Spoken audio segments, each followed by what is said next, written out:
I would like to welcome Deborah DiMatteo to the podium to begin this evening's program.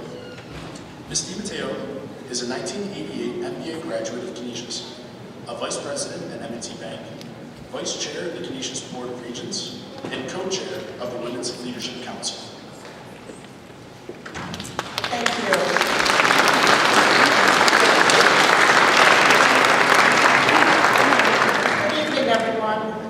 It is my pleasure to welcome you to this very special evening, celebrating the release of our talented alumna, Elaine Sciolino's newest book, The Only Street in Paris, Life on the Rue de Martyrs. This evening's event is being co-hosted by the Canisius Department of History, Talking Leaves Books, and the newly formed Canisius College Women's Leadership Council. I would like to take a moment to tell you about the Women's Leadership Council initiative here at Canisius College. I am co-chairing this council with Nancy Ware and Maureen Hurley. The council is an executive board comprised of women who possess a passion for Canisius College and are committed to taking an active role in preparing future women leaders. We leverage the individual and collective expertise of influential women to involve and engage alumna and female students, faculty, staff, and friends of Canisius. Officially founded this summer, the Council will serve to help women of Canisius strengthen their connection to the college by providing the personal and professional support necessary to prepare them for leadership roles at the college, in their chosen fields, and in the community. Please keep an eye out for our future events. We are proud to have so many talented women connected to the college, including our very special guest tonight, celebrated journalist and author Elaine Sciolino. I would now like to introduce President John Hurley, who will make a special presentation this evening. President Hurley.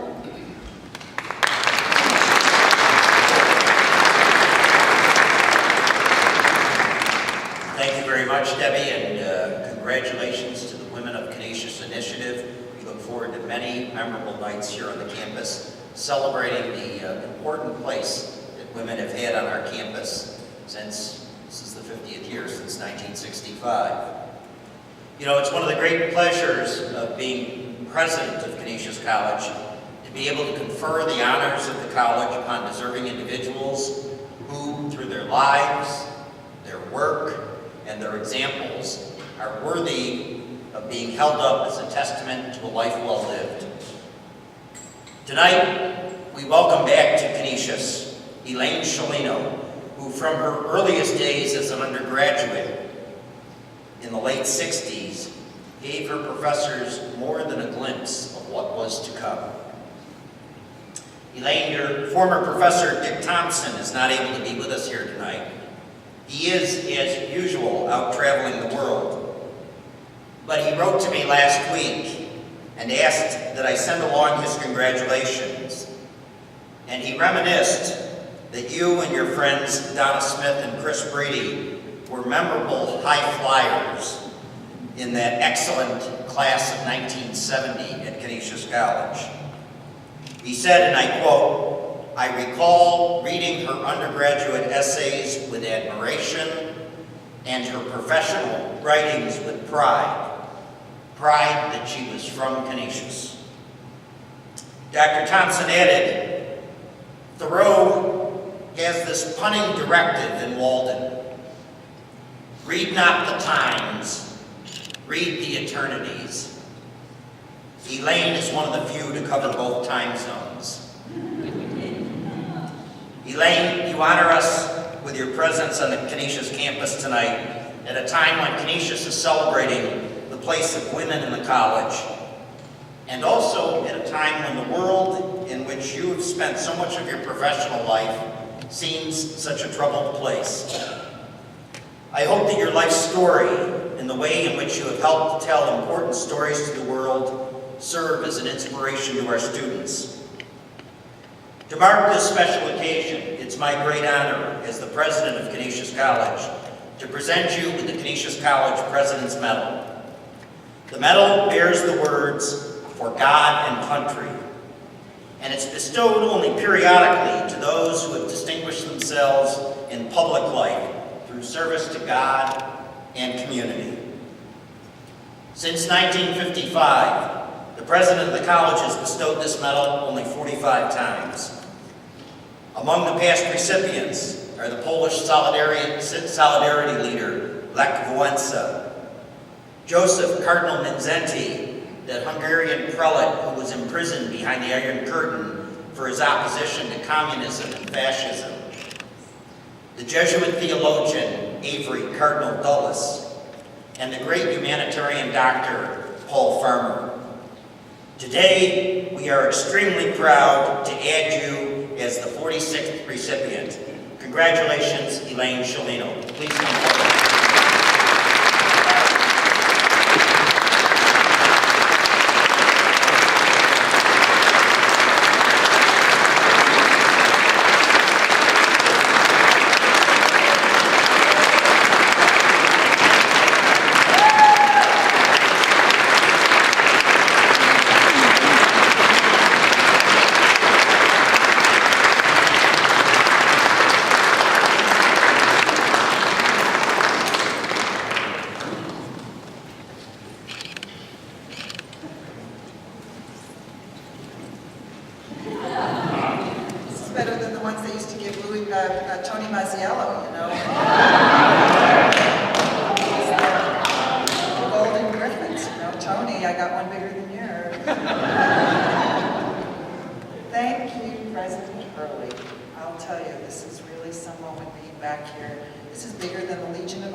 Jonathan Welsh of Talking Leaves Books, also a co-sponsor tonight, will support your independent bookstores. Yeah. Boy.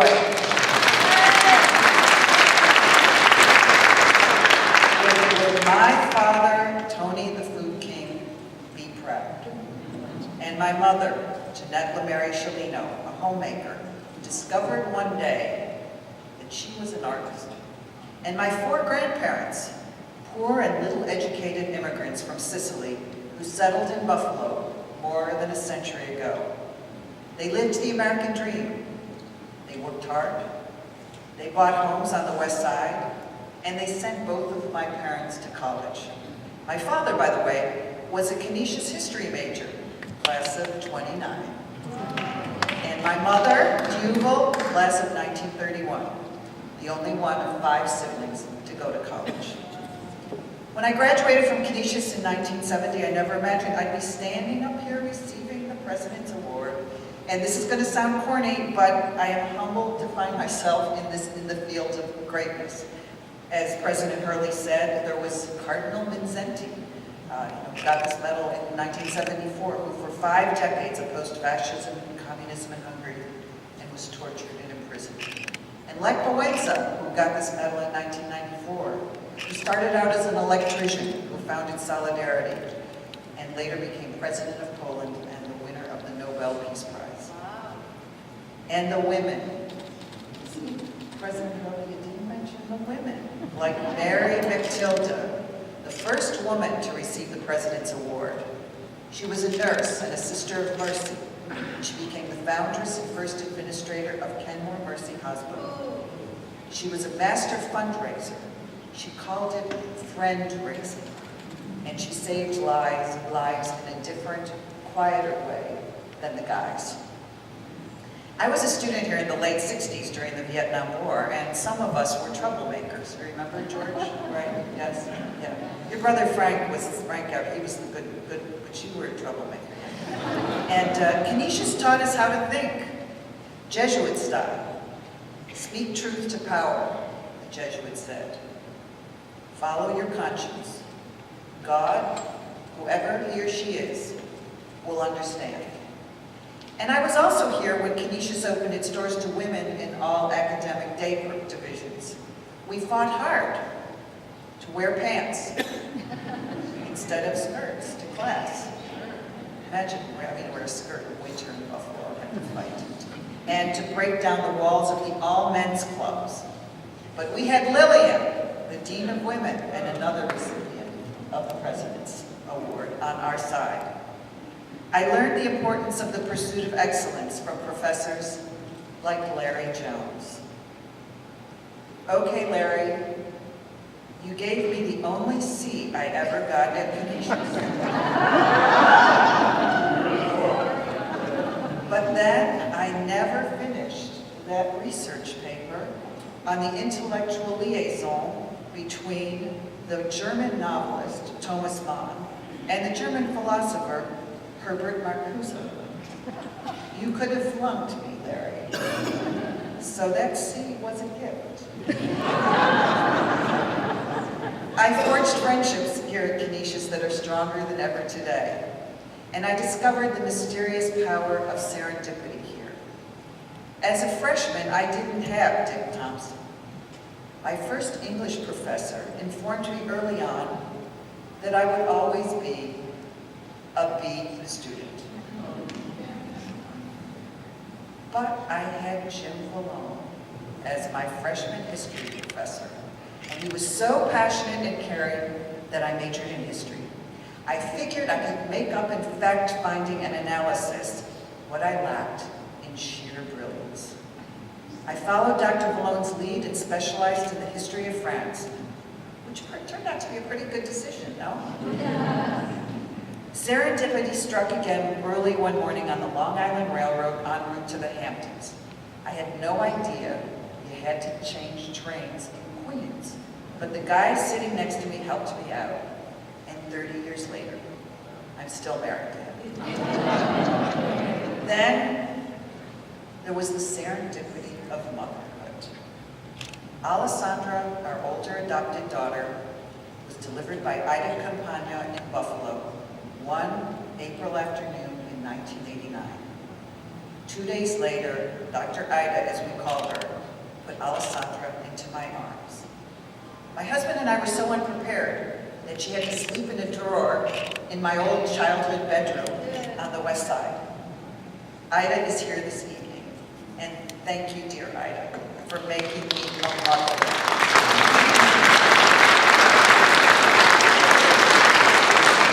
I look around this room and I see so many people who have touched my life, and they always tell you, don't mention people, like don't think that you're going to leave someone out.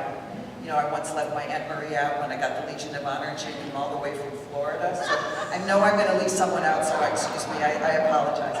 But my cousins, the McGavro brothers, Bob and Mike, are here tonight representing my family. And you know, my father was a tough guy. He used to call them the Katzenjammer boys. You remember that comic strip where they act out all the time? Well, they've turned out pretty good. They've cleaned up pretty well, you know, and they were pretty good. Mary Racina, my mother's companion of more than 2 decades, is here. Barbara Ireland, my friend from the New York Times, who was an editor at the Buffalo News for 2 decades, and also was an editor helping me on this book and my last book. She's my secret weapon. And the Holy Angels girls are here. Yay! Yay! Here they are. Yeah, I see some of them all. Yeah.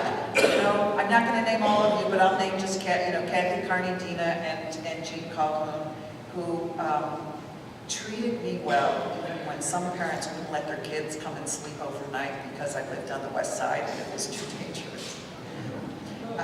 Father Hurley, had it not been for Jim Valone and Larry Jones and other professors like Father Bob Barth and Walt Sherrow, who's here tonight, and Dave Costello and Dr. Thompson, I wouldn't be standing here this evening.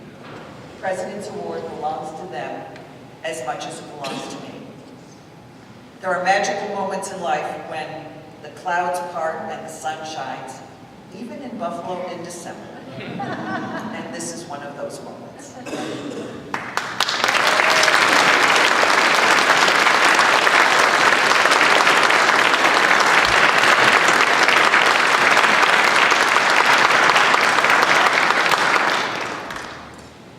So now with the main event, I'd like to call Dr. Larry Jones, Professor of History history of Canisius College since 1968 to introduce his former student. Larry? Thank you, Dave, for inviting me to be part of this very fine event. I can't possibly follow Elaine. I'm not going to try to in terms of making an introduction. I think she does a superb job of introducing herself.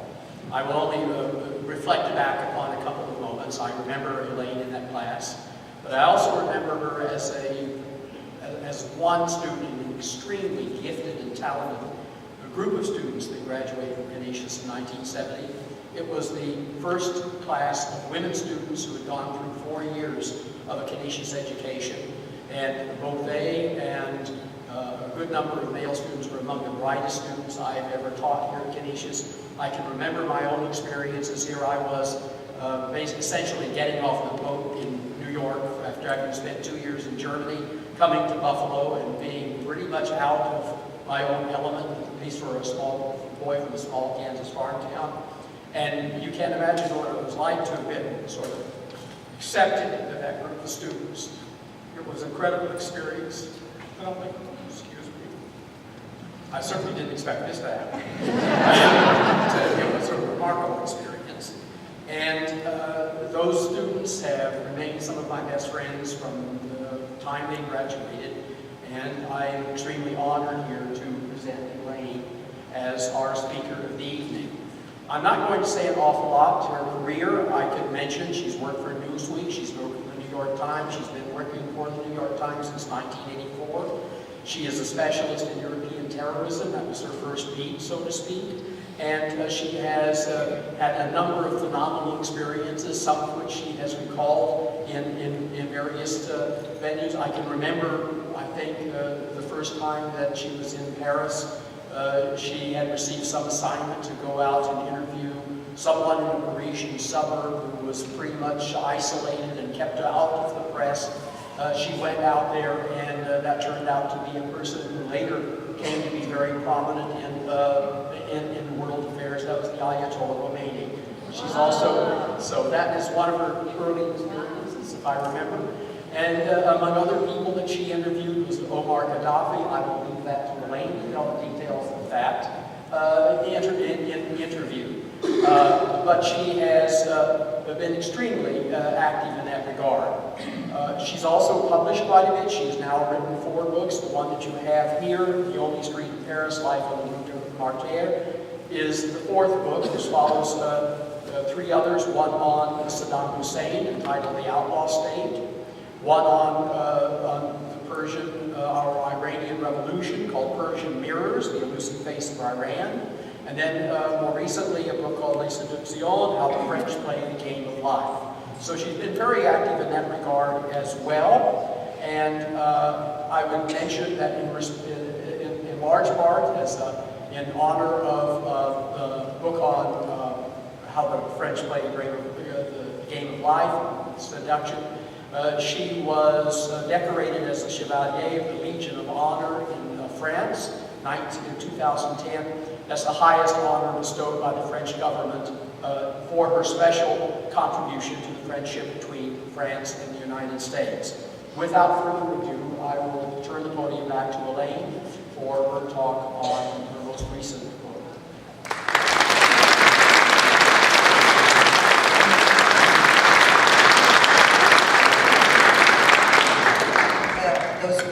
Those were really tears of remorse that he gave me to see.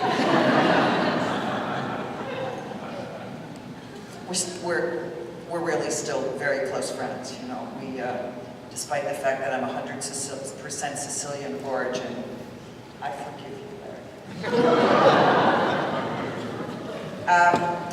2.5 weeks ago, Paris was struck by terrorism. So this evening is a time to mourn and to honor the memory of the victims. But it's also time to celebrate a way of life, the Paris way of life. After the attacks, the terrorists warned that they would strike again, and that the French people would even fear traveling to the market. Well, I can tell you that my Parisian neighbors are resilient, and the morning after the attacks, the greengrocers and the butchers and the cheesemongers on the Rue des Martyrs were open for business. The The mood was somber, but there was solidarity with the victims and with France. The routine of daily life must go on. So allow me to talk about the Parisians who live and work on the Rue des Martyrs. They shared their stories and welcomed me into their homes and shops. They gave me lessons about food, wine, history, religion, family, and about gilding wood, sharpening knives, collecting books, even trapping mice. Most of all, they gave me their trust. So this book is a book that bears witness to a way of life that the terrorists tried to tear down. It is also the story of a love affair, a mad, passionate, all-consuming, never-ending love affair with a street. So I'd like to start by showing you a few views of my street. Rich. This is for Larry and all the historians here, because this is a centuries-old map of the Rue des Martyrs going all the way up to Montmartre, which is up a hill. And you can see that several centuries ago it was just a field, agricultural field, and a swamp. Yes, Paris, my dear friends, was a swamp. The next image, this is what the street looks like in the early 20th century, and it still looks like this today, except there are no more horses. And I live on the street just up there, on the Rue Notre Dame de Lorette, Our Lady of Loretto. Next, we've got a street looking up, a view of the street looking up. You can see, what do you see in the background up there? Who knows what that is? Sacre-Cœur, exactly. If you walk straight up to the top of the street, make a little jiggle, and you keep heading north, you're going to hit Sacre-Cœur. By the way, my younger daughter Gabriella took all the photos for this book, and I even paid her. The next view is looking down the street. This street was built in the 1830s and 1840s, and it was such a poor street that when Haussmann came into Paris and kind of swept away most of old Paris, this street was too poor to change. So many of these buildings and much of the architecture dates from the 1840s, and if you look at the street, this is what you'll see. It's like a little piece of history. But some people look at the Rue des Martyrs and they see a street. Well, for me, I see stories. For me, it's the only street in Paris.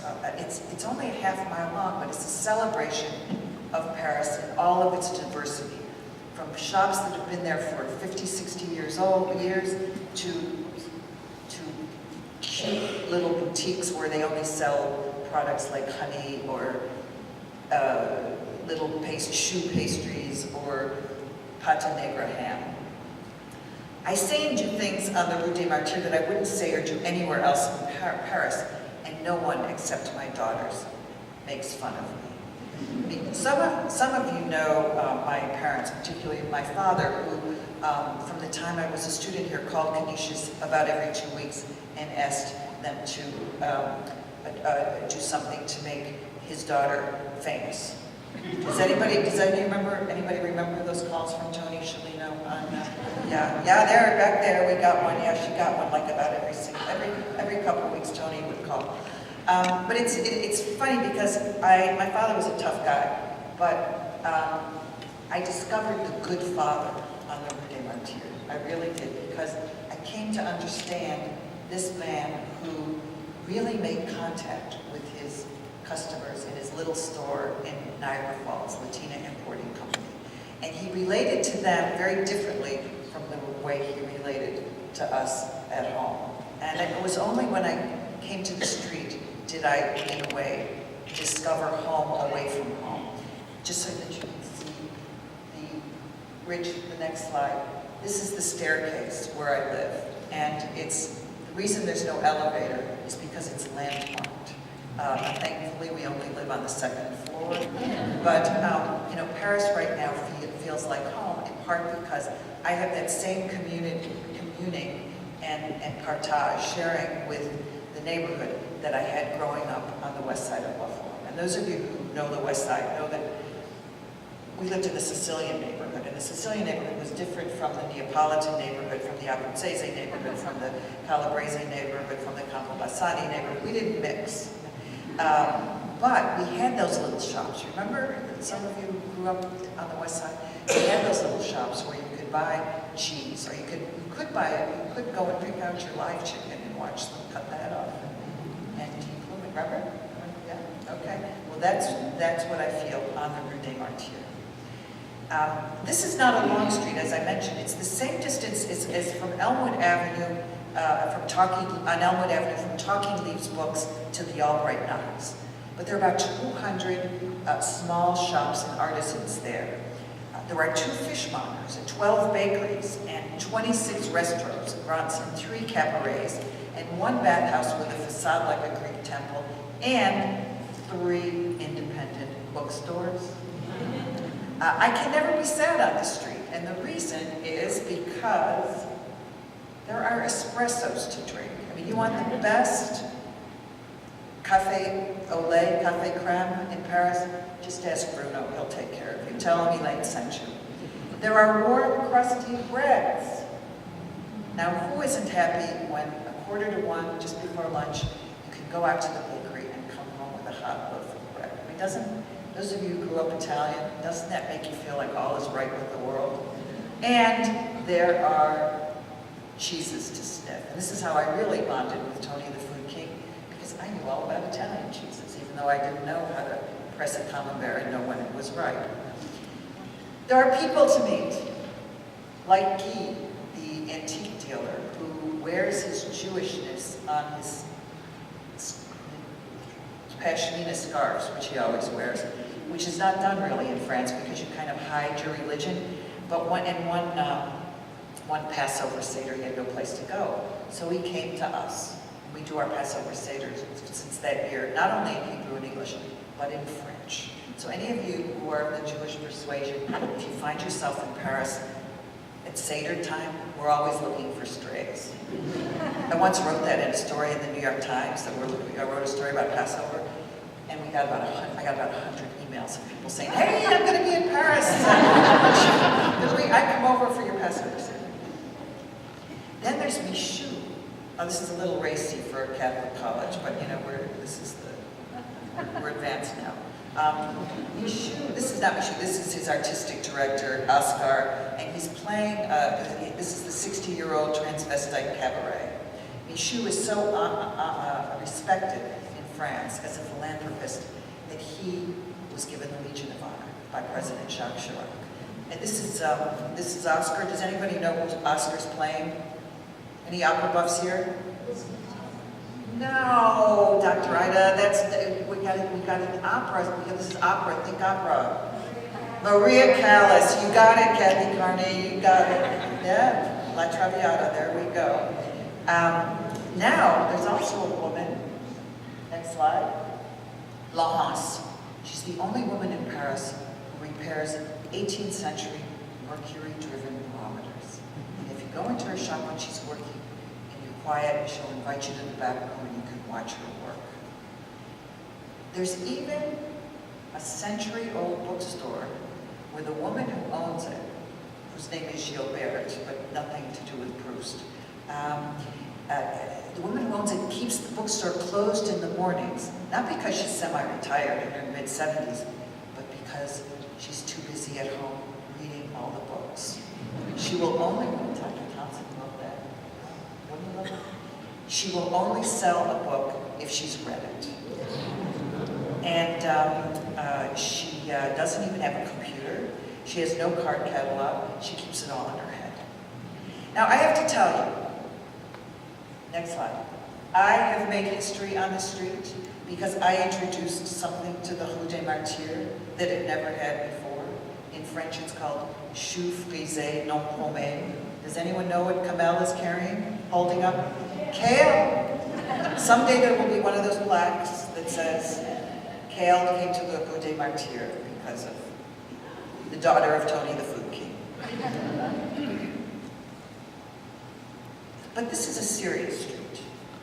We have artists, writers, and musicians who lived and worked on this street. So let's look at the next one. Let's turn the lights down so we can see this. This is a painting. Does anyone know who painted this painting in the late part of the 19th century? Degas. You got it. You got it. President early. Give this guy he's president for a reason. Miss Lala at the Cirque Fernando. The Cirque Fernando was on the Rue des Martyrs. And then we have another painting. Now everybody knows this, right? Who knows who that painted this? Renoir, exactly. Acrobats at the Cirque Fernando on the Rue des Martyrs. You know, when the new Picasso Museum reopened in Paris, they discovered about 200,000 little bits of paper. Picasso was a paper hoarder. And among the bits of paper they found were ticket stubs from the Cirque Fernando. So even Picasso walked on my street. Claude Monet and Paul Gauguin, the painters, were baptized at the Notre Dame de Lorette Church. And Émile Zola, in his novel Nana, situated a lesbian dinner club on the Rue des Martyrs. But just in case you think I'm not cool, I just want you to know that Pharrell Williams and Kanye West recorded songs at a state-of-the-art studio. Yeah, you got it, right, Tony? You really good. On the Rue des Martyrs. Thanks so much. People ask me if this book is going to ruin the street, and I say never, because this is a street that is steeped in history, and we need to preserve it. Because on this street, the patron saint of France was beheaded. Does anyone know who that was? Who said that? Frank. I read the book, so. You didn't have to say, you could have just pretended that you could have just shown your natural brilliance, Frank. Santini was the 3rd century rock star missionary who was doing so well converting the pagans to Christianity that the Roman soldiers marched him up to the top of the Rue des Martyrs and beheaded him and his companions. But those of you who remember the story know that Santini refused to die.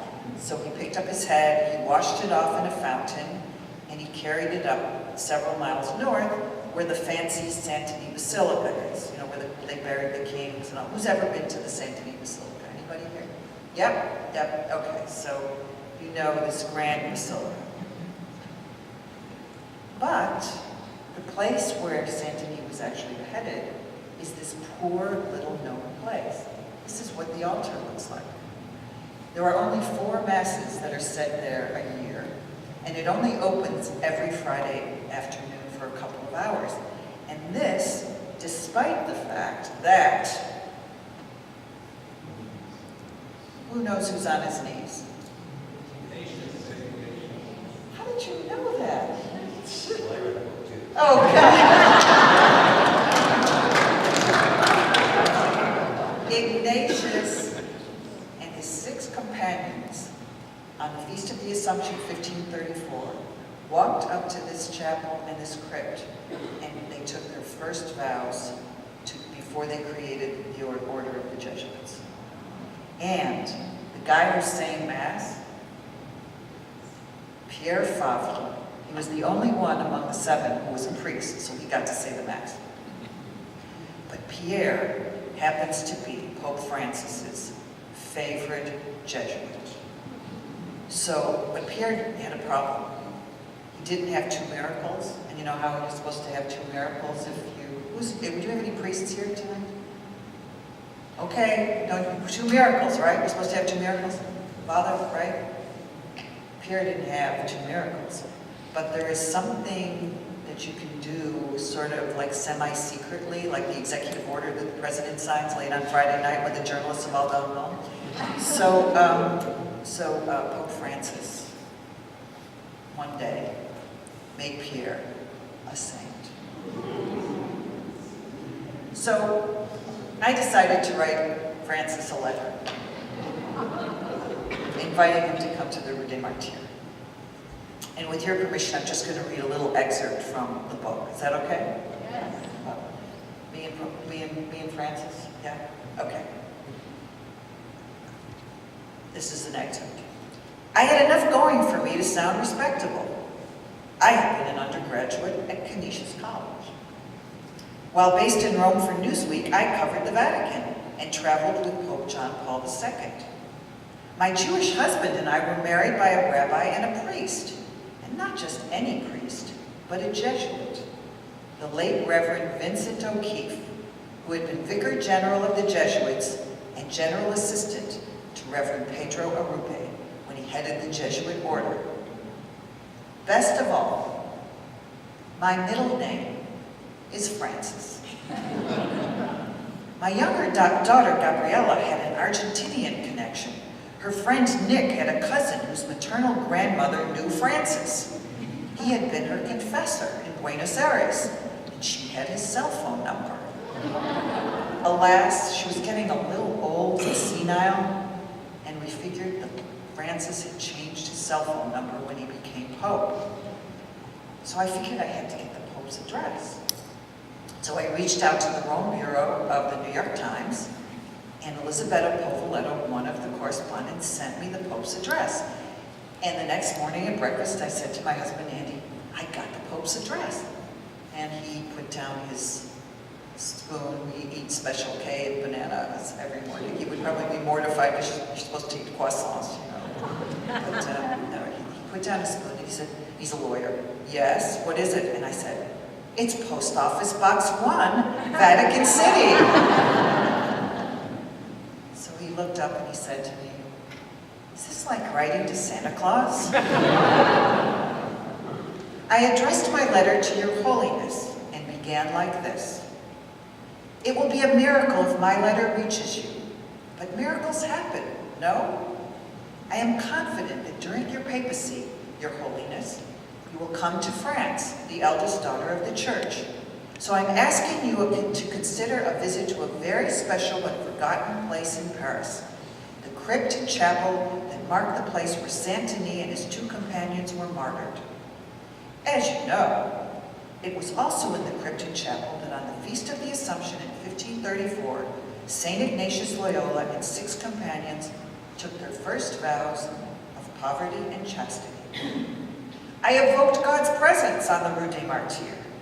St. Ignatius told his missionaries to write not only about their spiritual ministries, but also about the reality of everyday life, anything that seems extraordinary. The Rue des Martyrs and the tiny crypt and chapel are extraordinary. Ignatius's motto was finding God in all things. And it is not difficult to find God on the Rue des Martyrs. I ended by saying, perhaps Your Holiness, you will one day walk on the same route walked by Saint-Denis and St. Ignatius and arrive at the Saint-Denis crypt. I will be there with all the residents, merchants, workers, and students of the Rue des Martyrs to cheer you on. I hope at the very least, Your Holiness, that my letter has brought a smile to your face. Here's the outside of the, Rich, let's go. This is the outside of the crypt. Now you're going to have to read the book to find out the twists and turns of what happened next. Alas, Pope Francis has not yet called. Even though he sometimes picks up his cell phone and he calls people, and I even set up a sound system in my dining room complete with recording devices, just in case he called, because I wanted to capture his every word. And he hasn't written. But, you know, I was educated at Canisius, and I refused to give up. Because Paris needs the Pope's prayers more than ever. So what do you say, President Hurley? Let's find a way to persuade him to visit. Francis could put the crypt on the map. And we have a Martyrium Volunteers Association, and if any of you join, I can arrange for VIP seats when he comes. Just like Ignatius, Francis exhorts us to find God in all things. I look forward to the surprise of every day, he once wrote. Well, me too. And boy, what a surprise that will be. Thank you very much.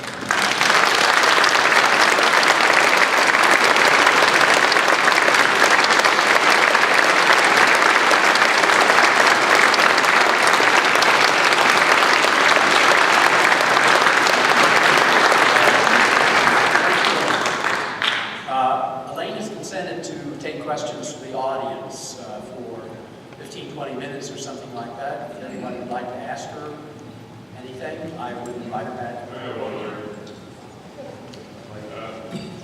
are you wearing any gently used clothes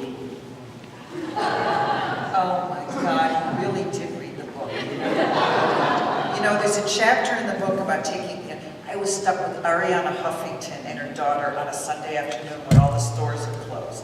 So I took her to my favorite secondhand shop and she bought a 10-euro hat. So there was Ariana Huffington driving to the airport in the chauffeur-driven limousine with her 10-euro hat. You got me, Frank. $15.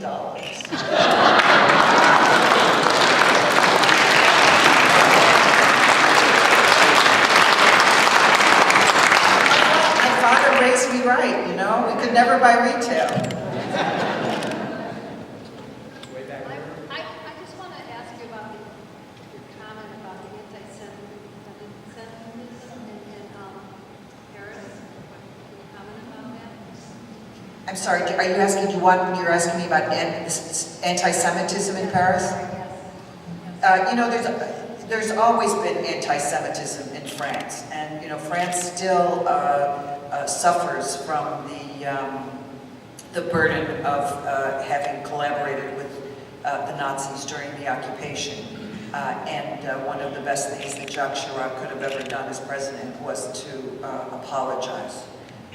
But you know, you've got the expert on the Holocaust next to me, so it's going to be like doing my orals when I was a senior next to the anti-Semitism issue is really complicated because there is such hatred by the majority of the French against Israeli policy that what has happened, and it's a sort of a new kind of anti-Semitism, is that it has actually happened on the streets. That death to Israel has morphed into death to Jews. But if you ever say death to Jews on the street, that is a punishable offense because it's considered a hate crime, and you can be prosecuted and fined and put to jail. You know, we're living in an era now where not just France, but all of Europe is terrified of the waves of immigration, and there is a new kind of hatred, which is hatred of the other, and the Islamophobia is rampant and is feeding and being fed by the far right in France, and this is a much more dangerous phenomenon because it's splitting Europe in two. But maybe Larry, you'd like to say something. No, this is a first. This is a yeah. But it's, and you know, part of the problem, just if I can add something, because France is a secular state and celebrates the secular republican ideal called laïcité or laïcité, the lay state, the French don't even count ethnicity or religion or race on the census. So it's and most independent organizations, you know, think tanks, are prohibited in asking a certain number of questions about religion, race, ethnicity. So there are not even really serious numbers on how many minorities there are of all different kinds and what are the attitudes. And I really feel strongly that maybe some good will come out of these terrorist attacks, and that, you know, we in America embrace the multicultural ideal where we celebrate diversity. And I celebrate my diversity in France, and I'm hoping that there will be a rethinking of this philosophy.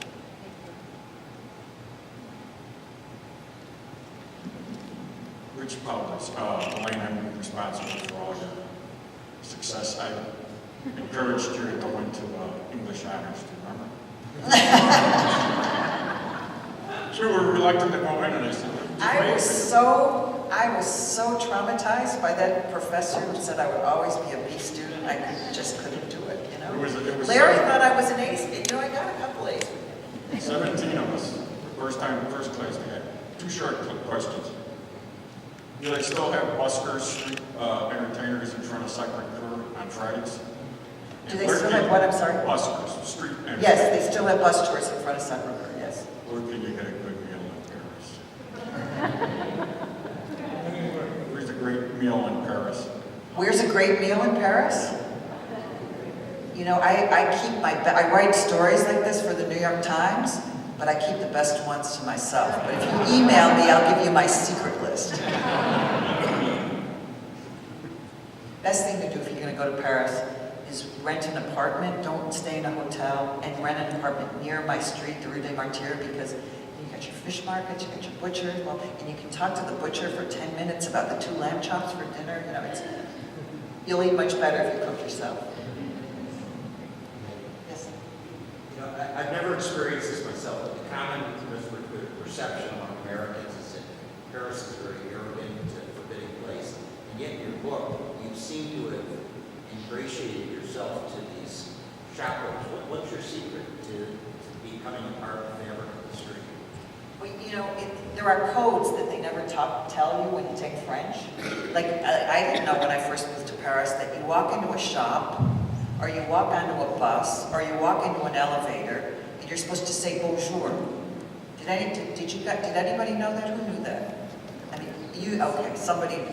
But I had no idea. I mean, you walk into an elevator, you're supposed to say bonjour. Imagine going to an elevator in New York and saying, hello, good morning, how are you? And if you don't do that going into a shop, they think that we're arrogant because we're not sort of being supplicants entering someone else's space. Or if you go into a shop and you say, hi, everybody, they're going to say, wait, you're interrupting me, I'm trying to do my job. So this right away sets you apart. I'm not saying the French aren't arrogant, but if you just say bonjour, it helps. Also, we Americans, we go out on the street and we smile at everybody. You know, or you go into a subway and you're sitting opposite someone and you're staring at you and they smile. The French don't smile. It's not because they don't like us. They think we're stupid and idiots because we smile. They don't, you know, they give you the look. It's called le regard. You know, it's really like this sensual kind of look. You've watched all those old French movies where all they do is stare at each other for 10 minutes. They never smile. And this is something that we also don't understand, that the absence of smiling doesn't mean they're being mean, it's just, that's the way they are. And once someone just does smile to you, it's really entering the community. But it took a long time. I mean, I started in Paris on the other side of the river in a very swank neighborhood, in a bigger apartment, where you couldn't go out in the street like dressed in your jogging clothes. You know, you were supposed to like look all perfectly coiffed and everything. And it was only when I moved to this other side, which was much more mixed and a mixture of working class and middle class and gentrifying and kids and old people, that I felt like I could get to know people. But we really bonded over food, and that is because of my father. So I have Tony Sciolino to thank for teaching me the language of, the common language of food. Just bring some homemade cranberry sauce next time you come to Paris. You'll be all set. Yes?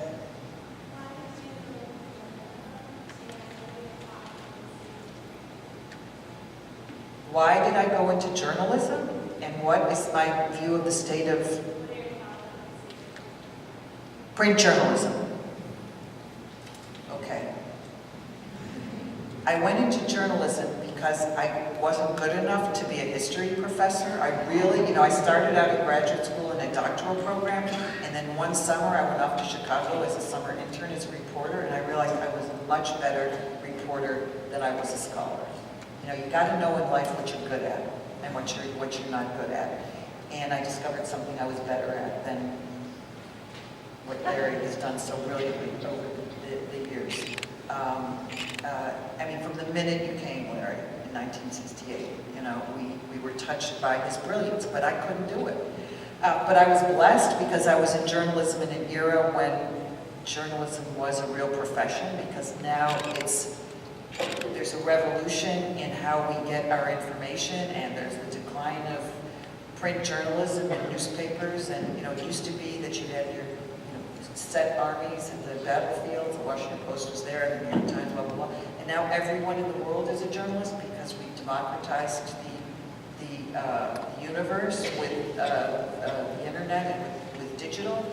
So I tell anyone who wants to become a journalist is you are the novelist or the actor of the 21st century. So if you have a dream to be a journalist, follow your dream, but have a skill.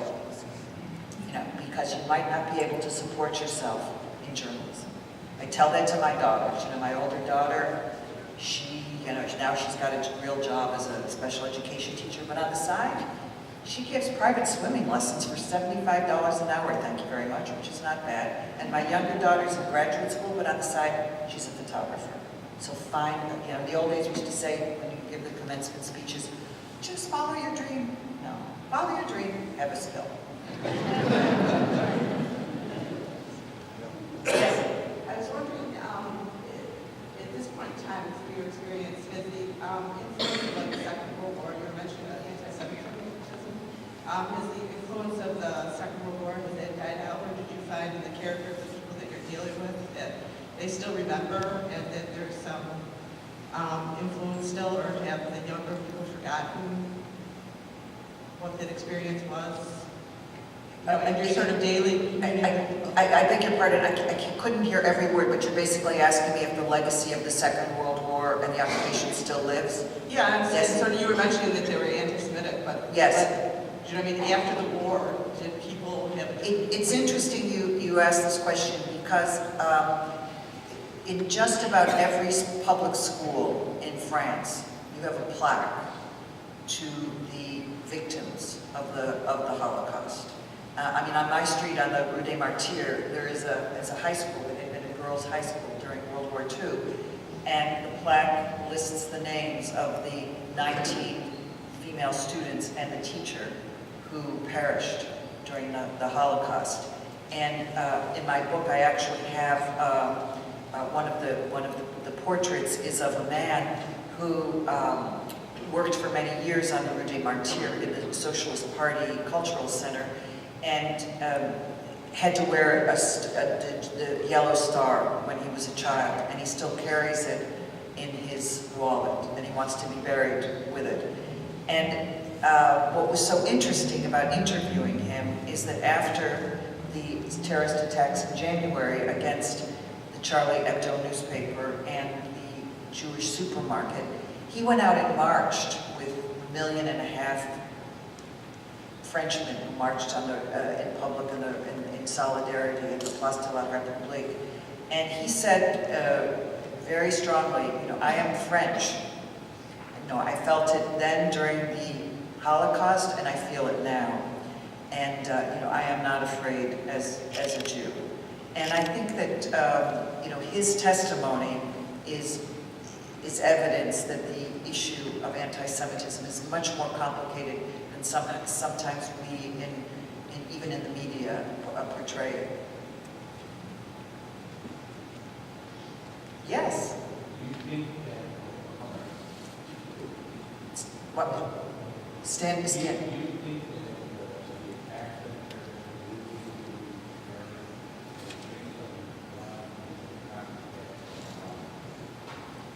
Do I think that the attacks in Paris were Middle Eastern terrorism, or just some wild characters? Yeah. You know, one of the hardest things to do when I covered terrorism and when I covered the CIA is to try to figure out motives for terrorism. But what you had here, you know, I wrote this 10 years ago. I wrote a long story about how Belgium is the weak link in the fight against terrorism, because Belgium does not have a national police force, it does not have a CIA, it does not have the same weapons to fight terrorism that the French do. And the fact that this plot was used to use Belgium as a headquarters and a center didn't surprise me. You know, it's very easy too these days to go from Brussels or Paris or Berlin and to take a bus to Istanbul and to go straight from Istanbul into Syria. It's kind of like, you know, summer camp for terrorists. And you've got a lot of disaffected youth, you know, and I won't say that there's a link between, you know, unemployment, poverty, and terrorism, but a disaffected population that doesn't feel as if it belongs.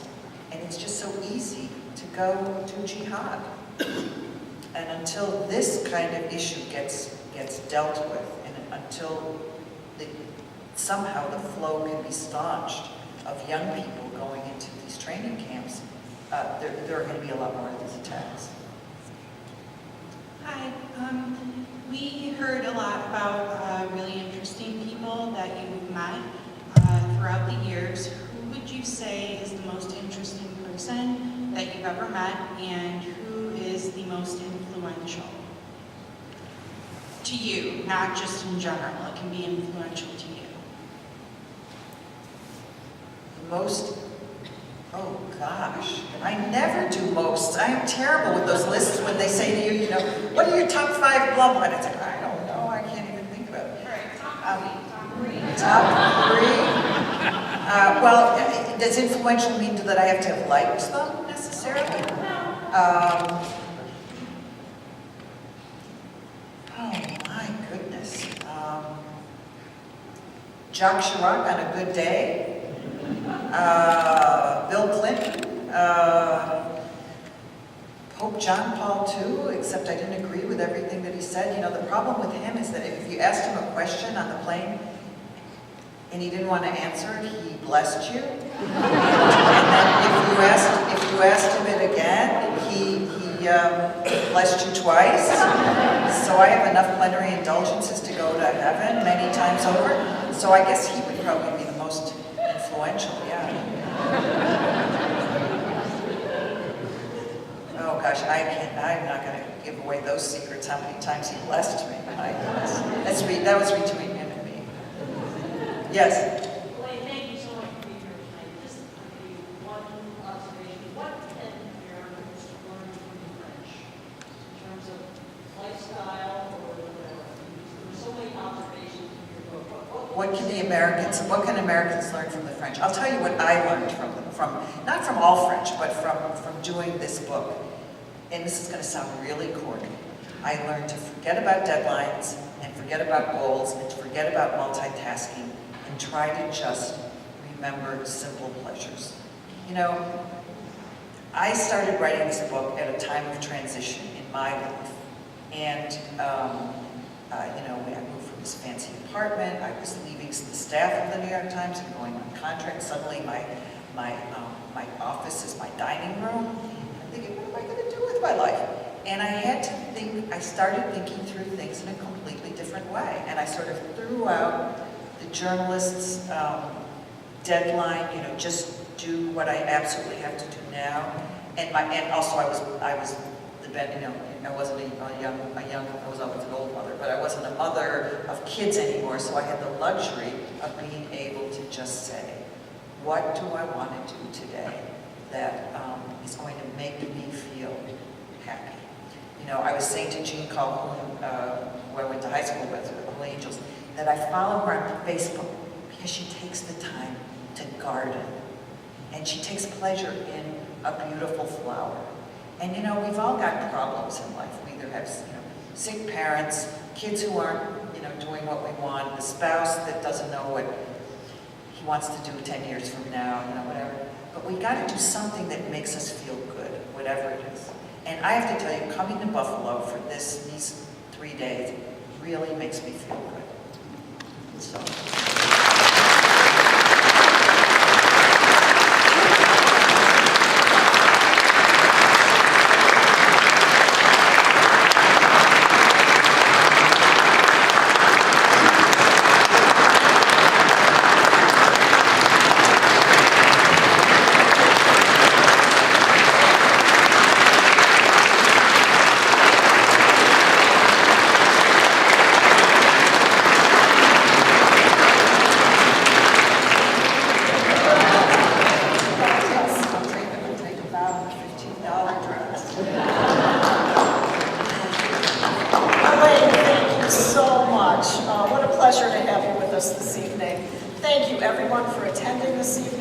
That concludes our program. I'd like to thank again President Hurley, the Canisius Department of History, Talking Leaves Books, the Women's Leadership Council for co-hosting this special event. Talking Leaves has graciously provided copies of Elaine's new book for sale, and Elaine will be available in the reception room to sign copies of her books. We also have some refreshments there for all of you to enjoy. Thank you, have a wonderful evening, and a blessed holiday.